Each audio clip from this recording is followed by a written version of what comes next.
Okay.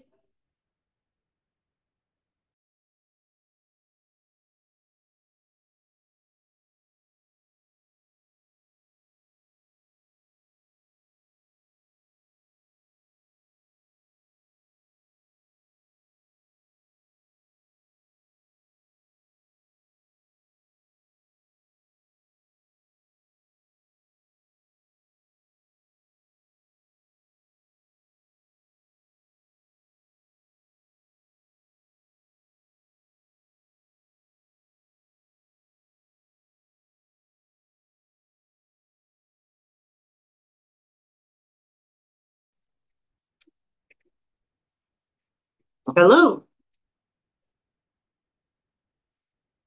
Hello. This room actually has air conditioning. I like it. Yeah, but you don't have a fancy view. I don't.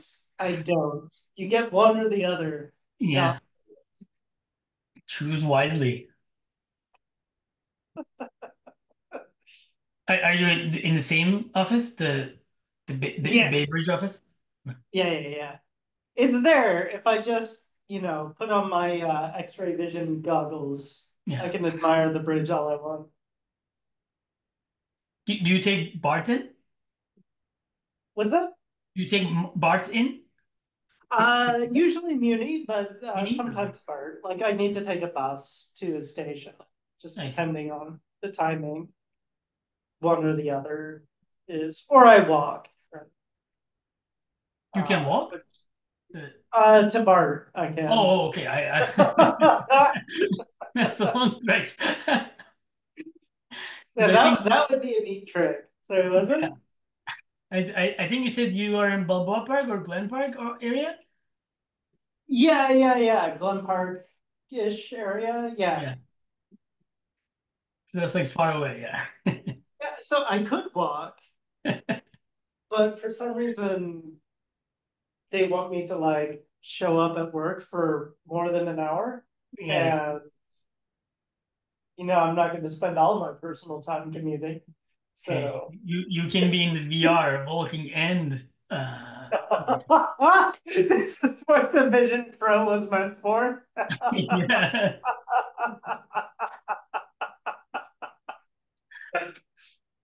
It's amazing. Like, have you heard anything about the Vision Pro? Like, more than a month after it came out. Yeah, I think it's pretty dead, yeah. Yeah. There was a big hype and then I mean I think it's expected given the price point. Right, but I mean, just in general, VR seems to have that. Yeah. I don't Yeah, know I think what it is. unless they can get like the form factor right, because of like it's like I have a Quest 2. I don't even remember the last time I put it on because it's like a chore. Like it's worse than like putting on like just reaching out for your phone is like so much easier. Yeah. Well, that's the other thing I think is the mere fact of strapping something to your face. Like there's a comfort factor, there's an isolation factor. Yeah. I'm not gonna have like my cats around when I do something like that because I'll step on them probably. They do this So, really cool trick. So like if they're the, like objects or creatures, you can like see them or like even humans. It is like oh really? it puts like their silhouette or it like passes through so you can see them. So if they're in your view, it becomes like augmented reality. I wonder if that's true if they're very still. Oh, yeah, I don't know about like things like animals because it can like detect things, right? Like it can have like the machine learning algorithms is like, hey, this is a cat, so I'm gonna show the cat. Yeah, I mean sometimes because cats like to like sleep on things that they Yeah, blend into. I like but yeah, that I anyway. Um Yeah, I don't know what but I agree with you that it's a chore. Like, there's definite places where it is an improvement, right? Like, if you've never played Flight Simulator in VR, that one's interesting. like the Oh, ability I to have could never things be able to pop do up. that. I would just puke. Oh, Like I I get maybe. dizzy. Yeah. Uh, Especially like it the like a 60 degree of field things. I cannot even computer games with those like the like a flight sort of thing.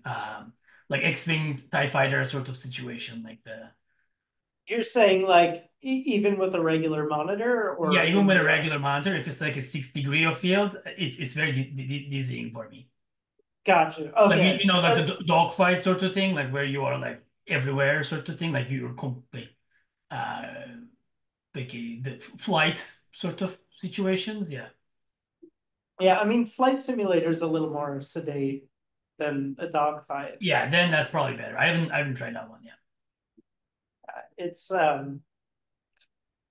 the the thing that I liked about it, there's like this tutorial where you need to line up with a runway. And I was trying to do that with, my regular monitor. I'm like, I'm lined up. What do you want from me? Hmm. But I try it later with like VR headset, and I'm like, oh no, I was not lined up. Oh, interesting. Which one are Definitely. you using? Which what? Yeah, which headset? The index I was Oh, okay. using, but it is more about the stereoscopic vision, right? Yeah. The 3D-ness. Actually, Hello. Are you able to hear us yet? Yeah, now I can. I had to join from my phone. I don't know why my laptop I couldn't see any participant or anybody. So oh, weird. Yeah. yeah. I think we have one agenda item for today. I do have to drop around midpoint, by the way. I have a conflicting call. Do we want to have like just a short meeting? Unless Jada, if you need something, I'm down for a short meeting today. Yeah, I Yeah. mean, I, after the discussion for the agenda today, I'm also good. Like I don't have. Yeah. Yeah, I suppose I have a question of my own, but I don't expect it's like gonna be a discussion. So yeah, not related to this agenda item. Okay. Yeah. So that I just wanted to know if you have any thoughts about like this uh, issue that was raised by one of the ratified members. Uh, it's about like passing additional metadata in mutation request, just as how we pass in validation request as well for external data. Additional metadata to the mutation request. Um, Certainly things that are static, right? Like name, namespace, that kind of stuff makes sense. Uh, this one, it looks like there's an annotation value that we're looking at. Um, right now, assigned metadata is interesting because the only thing you could do is set a metadata field if unset. So it might be the case that this is fine, but I want to think through that edge case and yeah, I mean, yeah, I even if think we in this case they're not even using the to mutate the namespace. Yeah, They just need to know the namespace to be able to take action on the provider side. oh wait, oh, is this oh, I thought it was reading an annotation. Sorry, I was Yeah, like, no, no. This is kind of a like an interesting case. This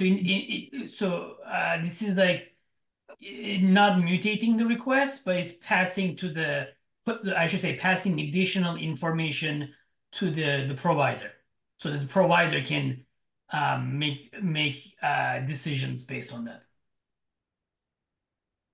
like a way and to provide custom, I guess, information for mutation requests. And are they looking to pass the namespace name or the actual like full contents, the namespace? The namespace, the Name. string, yeah. The namespace string, not the namespace object. Yeah. Namespace, the string, yeah. Yeah, namespace string is totally fine. Yeah. But I Uh, think we want some sort of like a field where we define things. Like so it's a generic thing, and then we can think about like like any sort of like extensible thing in the future. We can start with like namespace or whatever, and then it'll be like a generic sort of metadata that providers can like pass in the information.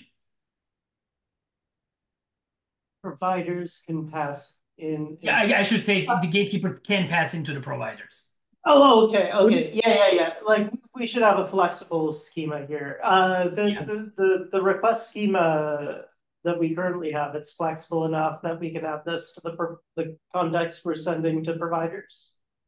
Well, for the mutation, we only have two, which is location, and then the other one is username, I think. Right. I'm just talking about the shape of the request object we're sending. It's flexible enough that we can add more stuff without it. I think so. Right. Jake, do you know this one? Can you check? I would dearly hope so. That sounds like a thing I would get on people about it. Well, I maybe? mean, we do it for the Rego, but that's part of the Rego like request.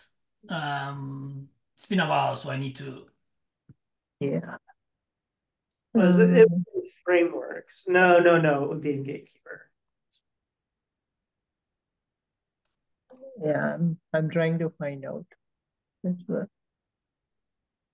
Do we remember where is it? Would it be in the APIs? Are we calling it? So, External data types. No, that's not Oh, okay, it. yeah, I remember now. So we have the parameters like assign or assign metadata and external data, and then there's the data source. Um, and then we send it with items, I think. And then there's the keys. Yeah, there's a key value and error in there. Oh, damn it. Okay. Do you wait? Where does this code live? So we can like look at it, or if you can present it. Sorry, I I just don't I have just pasted chat. the documentation. That one has the API. I don't have chat, but you said that was in the Yeah, it's just documentation. external data documentation. Yeah. Gatekeeper.sh docs external data.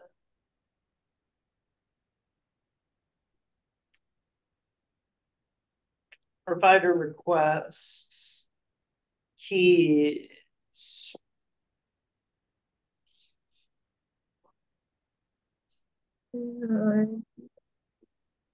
It's not ideal, but you can add in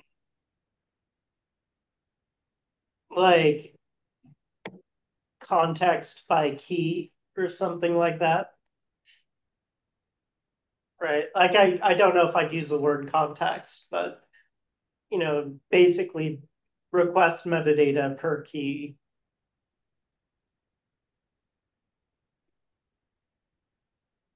You mean as like a new field? Yeah, it would have to be a sibling to keys in the request object, right? Because we can't change keys or the request object because backwards compatibility, right? Like we wouldn't want to force people to rewrite. No. Yeah. I'm just thinking.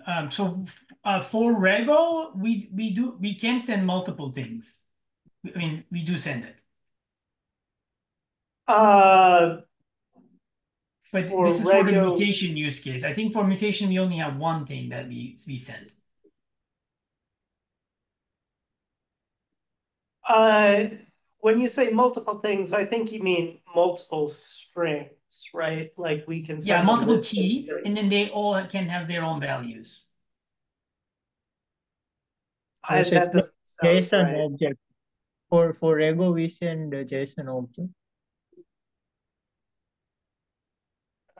Where is there a Rego example in the documentation somewhere? Yeah, so if you Yeah. look at the external data for validating webhook, there's an example there.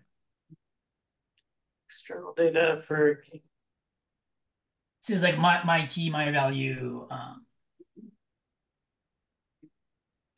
keys Yeah, is the because keys list is a of list. keys. Okay. No. It's just a list of keys. It's not keys and list. Oh wait. Response example. My key. My No, each no. of them That's is a the list. response. What's that? So in the API, it's like list of keys, but in the example below, like when we are actually calling external data function, it's like JSON object there. Wait, in the example template you're saying, or the response example? Uh, in the external data for gatekeeper validated webhook section. Like Sorry. there is, Yeah, you're both quiet and oh, mumbling. sorry, can you hear me better now? A little bit, yeah. Yeah. So what Sartak was saying was that there is a section for external data for gatekeeper validating webhook in external data itself, in which there is a example for calling external data through Rego, and in which we are passing the JSON object instead of list of keys. Okay, so I'm looking at the section, right? And if someone can please present, this would make this much less ambiguous. Um, I can present, but I have to drop in like 5 minutes. Let me do that. all right. Because I'm pretty sure I'm looking at the same section you are, but if I'm not, then that would explain a lot of the disconnect. Oh, right, Jay's on his phone, so he can't. Yeah, I'm on my phone, so I can't All present. right, Me. I can join on my laptop. 1 second. Uh, tab. Apparently Mac is not letting me share because I didn't have the settings for sharing.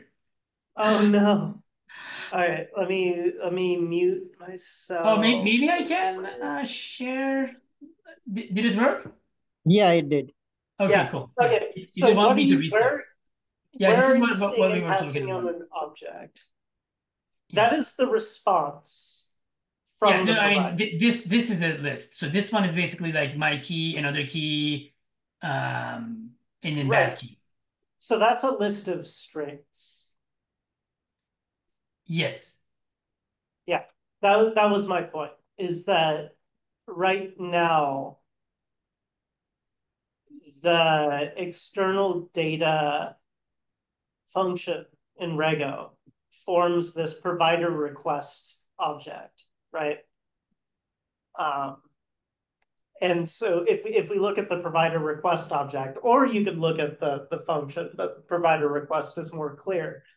The only thing that our REST API allows to be sent to an external data provider is a list of strings.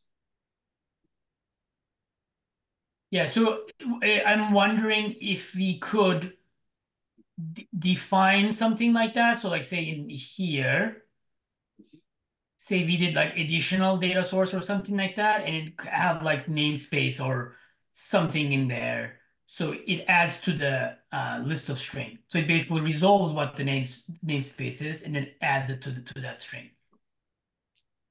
Oh, you know what? Uh, I think we're messing up a bit here. Now we're thinking about things. So, hmm, okay. So one thing that's challenging here is, wait, sorry, we're thinking about data source. No. We don't want to do any of that comes right. So, for mutation, right? Let's use mutation as an example. External data.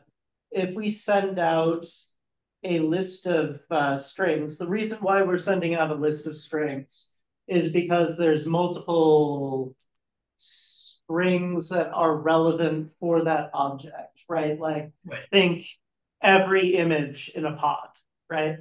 Yeah. And so there, because we're dealing with the bounds of a single object subject to mutation, Yep. to the extent that there's any metadata that's interesting, it's going to be effectively global, right? Like a pod exists only in one namespace. And so the granularity is pretty clear. For Rego, it's a bit more of a free-for-all. I don't know if that necessarily matters, because you could say, well, hey, if you're Rego and you're calling a provider, you have a responsibility of knowing how that provider operates.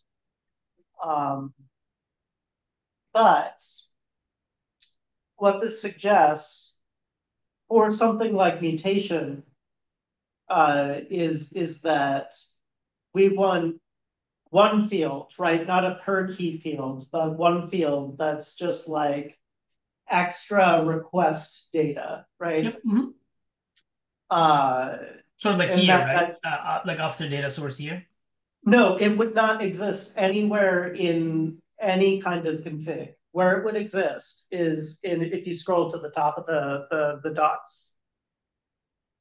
Um, The API, sorry, we went slightly past it.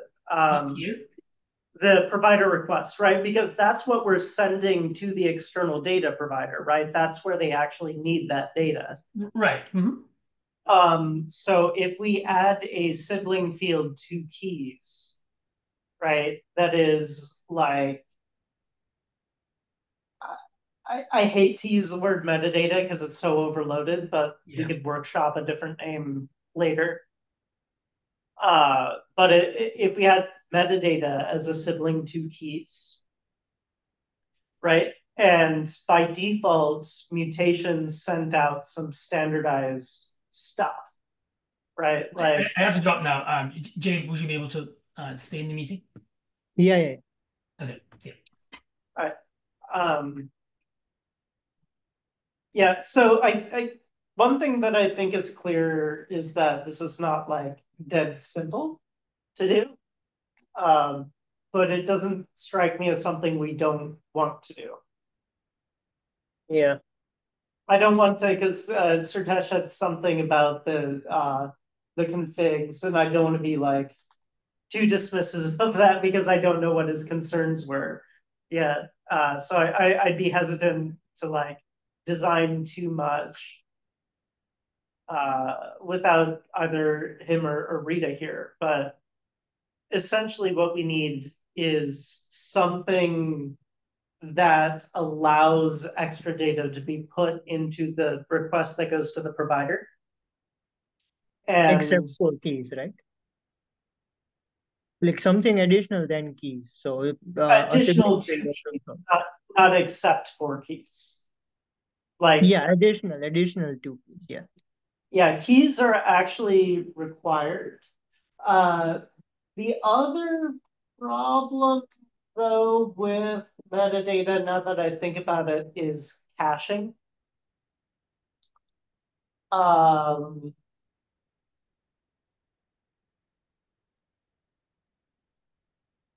right now, we use the value of the key as a way to avoid sending out duplicate requests,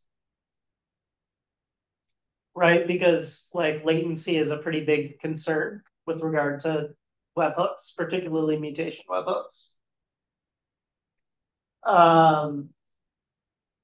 And the reason that we can use caching, or sorry, keys is like a cache index, is that we assume for any given key, the response we get back will be static, right?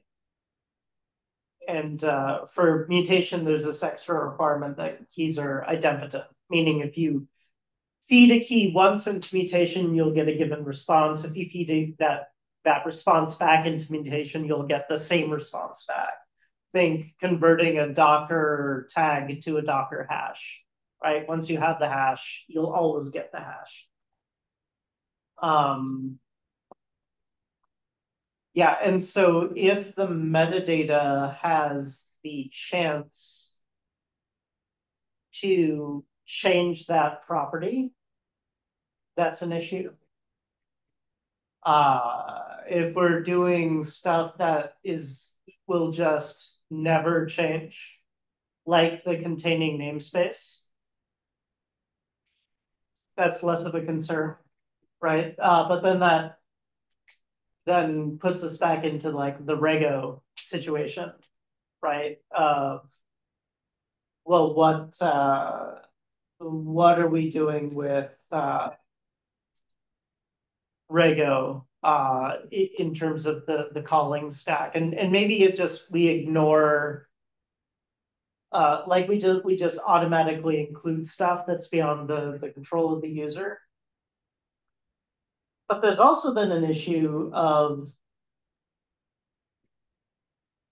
at least for Rego, and I think for mutation as well, the current cache mechanism that we have is TTL based, right? It doesn't expire at the request boundary. So if it expired at the request boundary, you can kind of guarantee that these things will be static for a given request, right? Like an object's namespace isn't going to change mid-admission request. Yeah. However, you could have, if we take again Docker image as an example, if you have multiple pods in different namespaces that use the same Docker image, you can have that same key recur with different metadata, right? So that would be a concern. Can you repeat the last part? If you have multiple pods in multiple different namespaces that all use the same Docker image, right? Say it's Yeah. Nginx or something, like just some common thing that lots of people run. You know, we're saying we'll embed the namespace as part of the request, right? But that namespace changes, right? Because different pods are in different namespaces, right? Yeah. If you have a TTL-based caching mechanism, because you can't guarantee that you're not going to have a cache hit for an image on a request for a pod that lived in a different namespace. Yeah. So I can see ways to get this to theoretically work, right? Like there's I don't think, particularly if you're just talking namespace name, there's anything like fundamentally a problem, right, with doing that, where you'll run into trouble later. But setting ourselves up to do it correctly invokes a lot of work that we just haven't done. Right? Like TTL-based caching, like figuring out how to inject extra state in Rego. So that we're not letting users inject arbitrary metadata. Of those, the Rego state thing is probably the easiest to fix. The request-based caching is probably pretty tricky.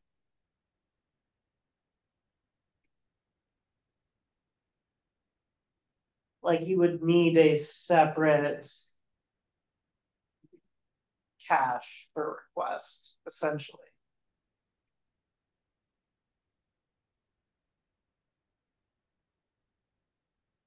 But that would only make sense if we are expecting subsequent requests on the same resource, right? Right? Like per Which we are. resource. For mutation, we almost by definition are, because mutation recurses, right? And mutation is where latency is super critical, right? Because mutation that a mutation system gets recalled multiple times until it converges.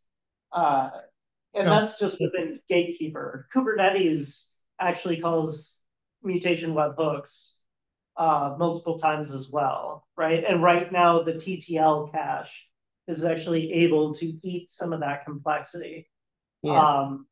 And so we actually would be hurting latency by switching our caching type or mutation, but we would need to in order to make the cache coherent, or maybe be able to include metadata as part of the cached key, right? Which implies that the metadata object is hashable, which if it's just namespace name, it could be.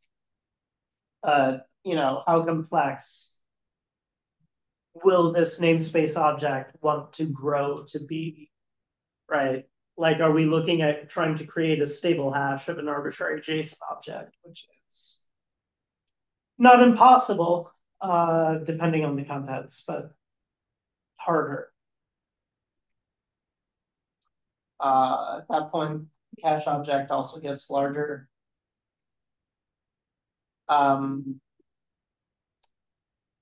Rego here, the caching is useful because we do not control Rego execution pathways. It's very possible for the same function to be executed multiple times with partially overlapping key sets, right? We don't know how constraint templates are coded. And again, Rego is not an imperative language. So a given set of Rego doesn't, a given way of coding Rego doesn't necessarily guarantee a certain execution order.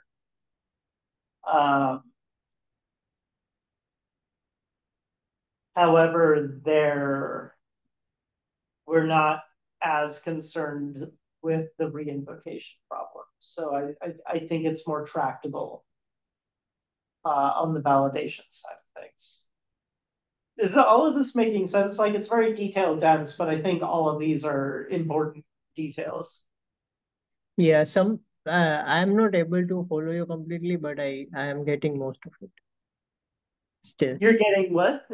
I'm getting you most of the time still, and I'm asking follow-up questions. So it makes sense to me. Yeah.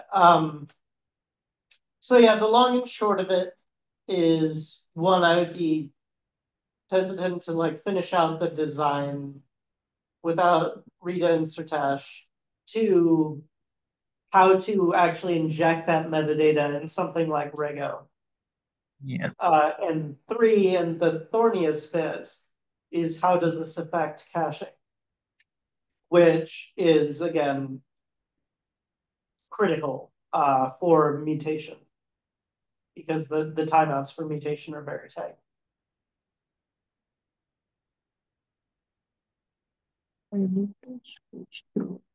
Yeah, I'm trying to take notes as well on the side. So And concerns for caching are, one,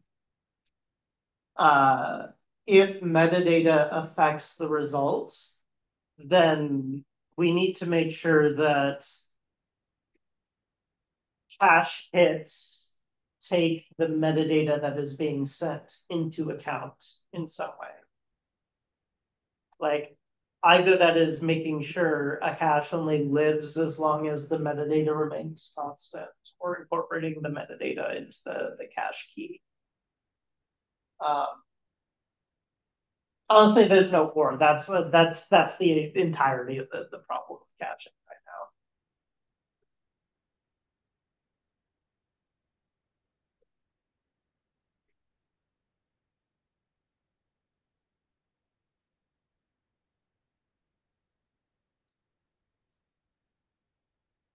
Yeah.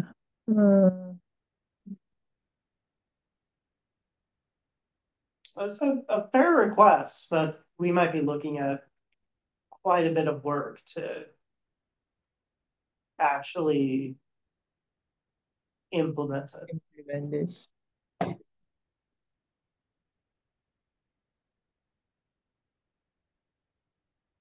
And we need to do it some generic way also, right? Like just passing namespace name for one, like just enabling that might also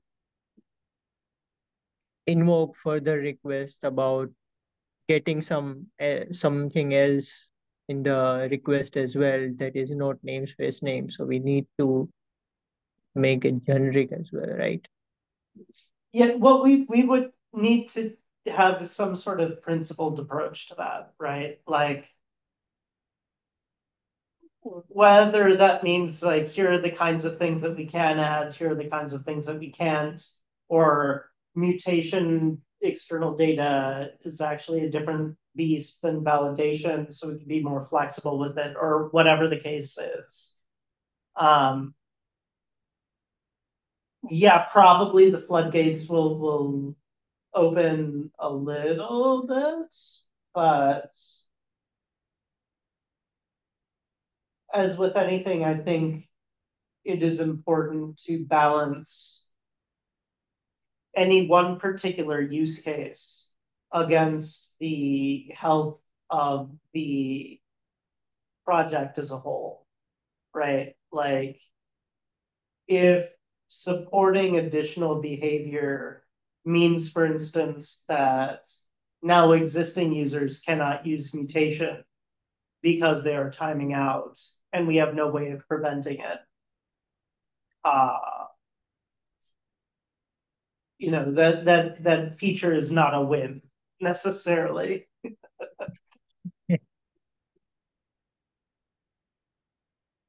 Does that make sense? Yeah, yeah, it does. And we do this all the time, right? Like some of this is just we're like time constrained, and some of that a lot of implementation hasn't happened, and some of it is the problem space is not clear, right? And letting the ecosystem of Kubernetes develop around us a little bit so we can see a little bit more clearly where Yeah. things are going um, can de-risk certain decisions. And then sometimes there is just a competing value trade-off of like consistency and ability to run reliably versus features at any cost. Yeah.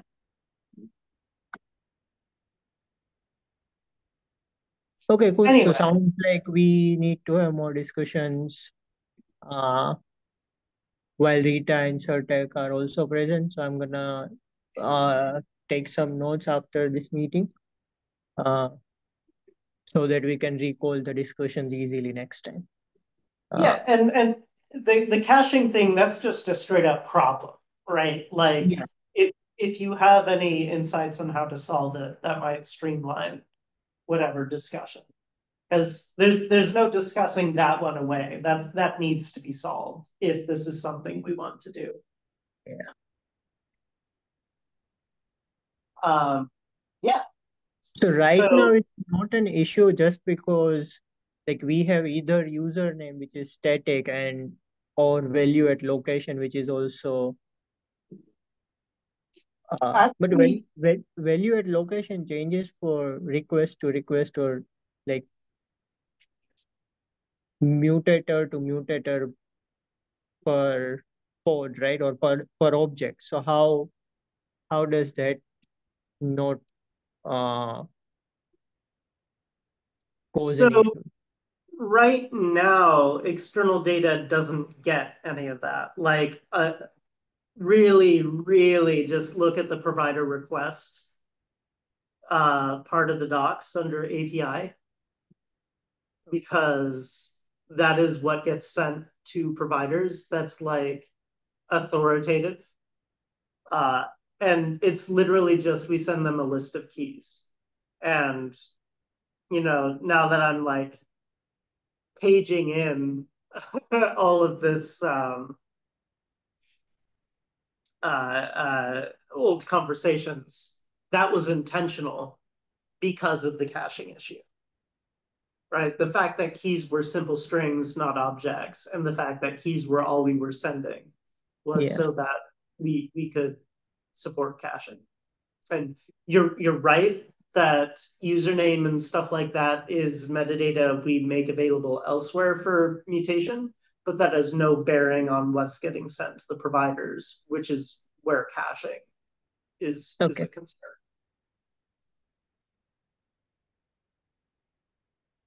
Okay, cool. Yeah, I'll think on this and figure out like if I can figure out any ideas about caching, or we'll figure it out together on what to do about this. Yeah, yeah. And again, it's consistency, right? Because a invalid cache result is potentially really bad, to be Yeah. honest.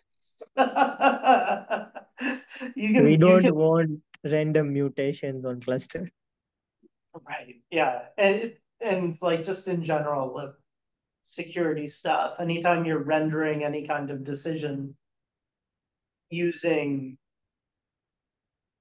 caches, you can, if you're caching the wrong thing or your caching gets stale in the wrong way, you can literally expose things that should never have been exposed. For instance, like you can bleed state across namespaces would be a concern here.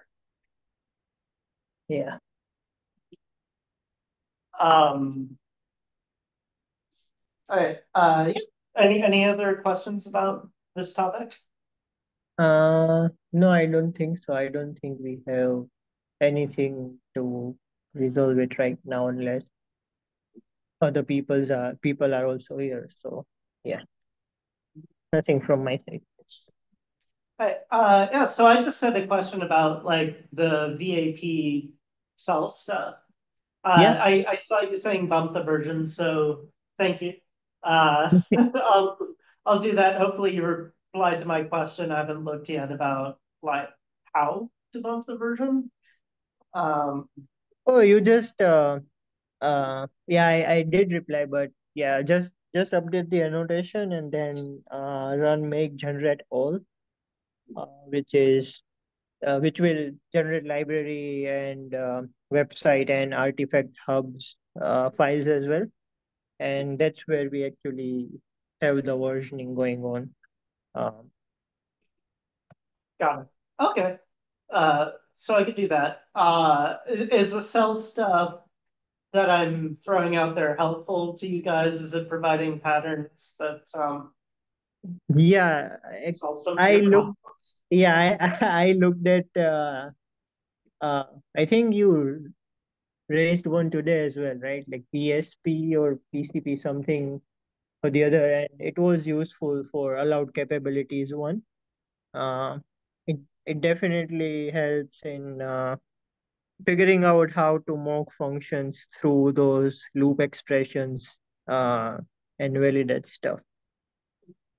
Yeah, but the most difficult part for me till far was that, so I'm right now working on this a policy for user, and it has like multiple, sorry, it has like multiple nodes, leaf nodes if you will, where there are a bunch of different types of errors are thrown up based on whether or not a field is present or what's its value, right?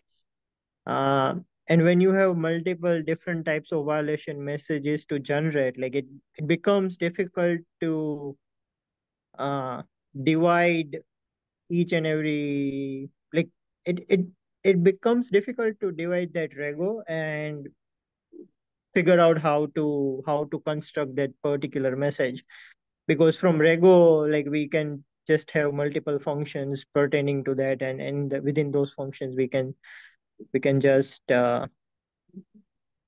like have conditions to whether or not go forward in that particular function and generate that particular message. But for like there is no equivalent mocking on cell part because there are no functions and there are no such conditionals. So yeah, that part was difficult figuring out and finding pattern for, but hopefully I cracked it.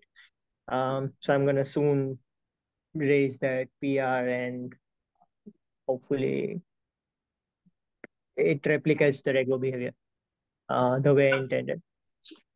Got it. And Yeah, oh, go ahead. yeah, and I had already raised one PR for volumes and SEL Linux profile, both of them in together for in one PR, and I'm facing one odd issue there, which I'm not facing anywhere else, and I have already pinged you there. So if you can look at it, that'd be great. Uh, Yeah. Let me put out the last one that I have just to get the cell out there. yeah, Not necessarily to merge it, but I'll like take another round of looking at this stuff. Yeah, because it is interesting trying to like map the branching logic. As far as I've been able to tell, like using the map macro with a predicate is kind of the best way I've found of like sifting through the different possible outcomes. That the like trinary operator and yeah, trying to like keep things in variables as much as possible for readability. yeah. Yeah, I'll try to take a look today at your stuff. I might not get to it today just because I'm have an earlier out than I normally do. Okay, yeah, that's all right. Uh, and do you have? So this was the additional question that raised in my mind, like how.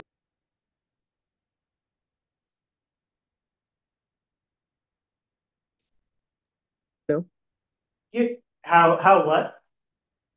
Yeah, so I'm using online cell playground to test my policies and expression and stuff like that. And the error I was talking about, that I'm facing, that's purely on CI, on the PR itself, which I'm not facing on the cells playground that I'm using online. So is there versioning difference of some sort? Like what version of cell are we using? Um, What what is the error that you're seeing? Is it chatted somewhere or on a PR? Yeah, it's on PR. If you go on library, I'll I'll I'll hand you the I'll hand you the PR number on library. It's 530. Pull request number 530. PSP volumes and SE links. Yeah, I think it should say PSP, but And this is in the conversation yes, or okay, why this area error is getting thrown, got one violation, expression, request operation updates. The unsupported index type string in list. All right, where are you using an index? As request operation update, size variables, bad containers.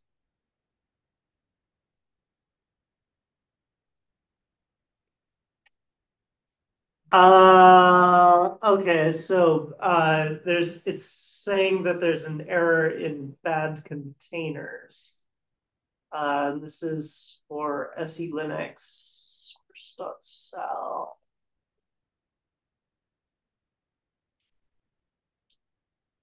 Bad containers, expression, filter, C, so image. Hmm? Yeah, bed containers is just list of containers. Like there isn't any string or anything. Not using map to convert it to any other form of data. It's like list of containers, and I'm mapping in the expression itself. I'm mapping it to name and joining. So Well, I'm trying to look. I think this is in trying to evaluate bad containers, not in that the error isn't actually in the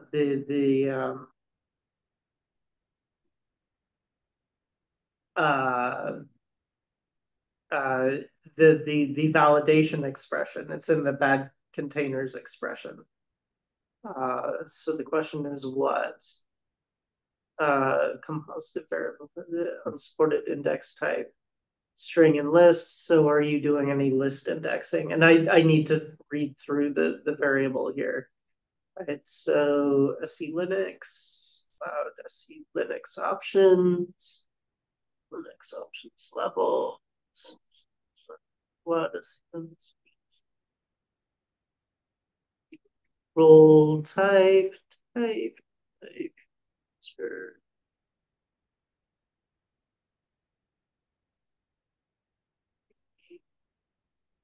Yeah, unfortunately, this is all right, so it's probably helpful to look at an example of what is the template here. Allowed SE Linux options is an array. Okay, that's maybe one thing. Right, so SE Linux or cell. Params. Yeah, so that's your issue is variables, params, or at least one of your issues. If, for instance, line 7, variables.params.allowed SE Linux options.level. Allowed SE Linux options is a list. oh, okay. Yeah. And so the issue here is you gotta kind of like, and this is definitely not trivial, but you've got to like iterate through allowed SE Linux. Like probably how I would write this is to use variables.params.allowed SE Linux options dot exists and then compare, right? And if there's any entry in allowed SE Linux options that allows the SE Linux options that are provided, then the check is satisfied. If not, then it's not. Okay. So how are you testing your policies? Like, is just how are you specifically testing the cell expressions that you write? Very Because carefully. I wish that was a joke, but it's accurate.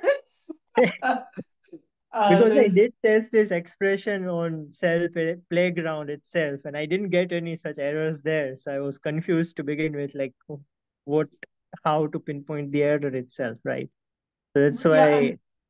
I'm kind of confused as to how you were able to test anything on Cell Playgrounds because it doesn't have this whole like variables set up that VAP has.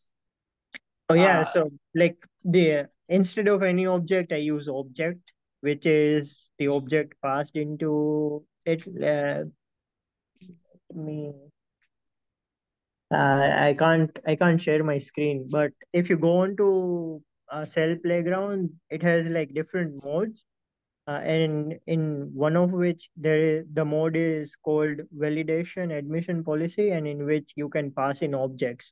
But for the variables, the parameter variables, I just define one more variable in the VAP itself for the parameters that we pass in. so it's very possible that you had a bad example that you passed in there. Honestly, for me, I just run Gator, right, and put the test instance instances in there. Yeah.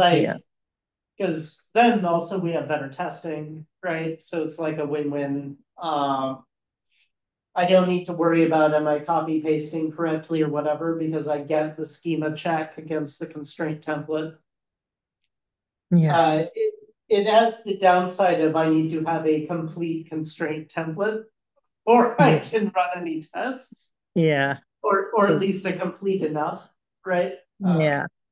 That's why I was using this playground to gradually build the code because some of the policies are really lengthy. And I need to figure out early on if I'm implementing the cell in the right way from Rego. So that might require partial testing, and that's why I was using Cell Playground. Yeah, like I've definitely done like half of the validation. Like I've done one validation and not another, Yeah. and use that as a test. Um, but in terms of like writing the stuff, literally it's just been like very carefully. Like I have the cell spec on one part of my screen so I can kind of like scroll through it. I Yeah. have a split screen with the Rego, and I'm just making sure that I kind of I keep track of I study the Rego, right? And I figure Yeah. out like how it branches and all that stuff. And I just think about okay, what are the things that I can knock out in cell that create variables that will make my life easier? Like for the most part, I've found myself creating variables so I can avoid a lot of the existence checking because that can avoid Yeah. branching later on. Yeah. That's what I've Uh, been doing as well. yeah, and and then after that, it's yeah, being very careful how I indent things. Make sure that Yeah. I keep track of like the precedence of the Yeah. trinary operators and all that stuff. It's And like a lot of like map and filter.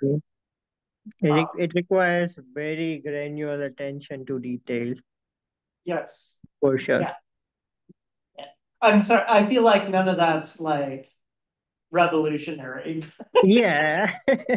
Uh, I'm just comparing notes with your approach to see where I am going wrong or I'm going right. It feels like what I'm doing so far is appropriate to do so. Yeah. Yeah. And for me, honestly, that's just how I code oftentimes is like having an understanding of the shape of the problem and coding with a strong mental model of like the impact of every line of code that I write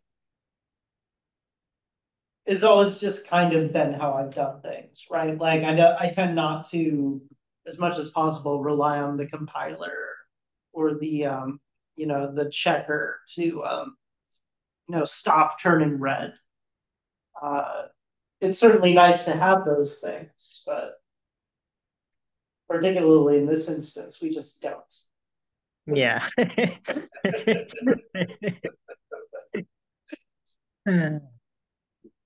I think I blame Python.